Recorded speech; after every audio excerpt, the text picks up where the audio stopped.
Notice he says the fruit of the Spirit. The fruit of the Spirit. Now, he didn't say the works of the Spirit. Neither did he say the product of the Spirit, but he said the fruit of the Spirit. Notice that the word fruit is singular. He didn't say fruits of the Spirit. I've heard many messages over time, over my life on this section of Scripture, and they say, well, we need to demonstrate the fruits of the Spirit. Well, no, he didn't say fruits, he said fruit. Which means, then therefore, these characteristics really are manifestations of one thing. The manifestations of Christ's likeness, right? And this fruit is simultaneously developed and demonstrated over time. Over time. He's not talking about a perfectionism here, but the more that we yield to the Spirit of God, the more we look like Jesus and we begin to manifest these characteristics. Now notice he also says it's the fruit of the Spirit. Of the Spirit. Who produces the fruit?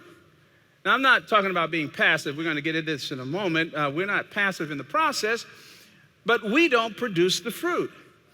You can work as hard as you want to work for your whole life and not produce this kind of fruit.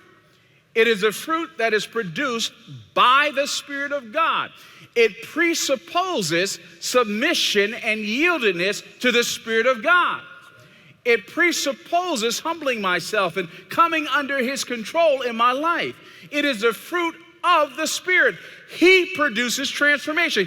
You cannot transform yourself. You cannot bootstrap yourself. You can rearrange the furniture on the deck. You can spackle the cracks in the wall, but you ain't going to fix the foundation by yourself.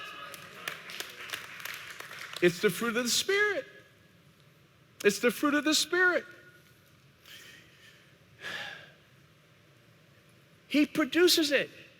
It's kind of like you never driven by an apple orchard or anything, by an apple tree and heard the apple tree going, is there an apple yet?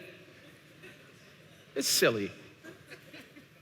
It naturally, because of what it is, produces apples. Factories, machinery in a factory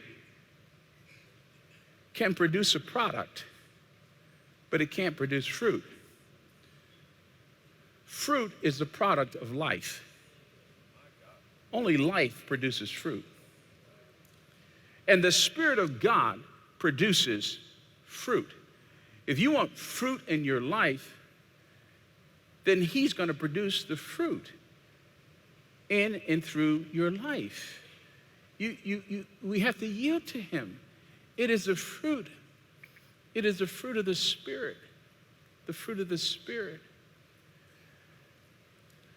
So we press into Him. We trust Him.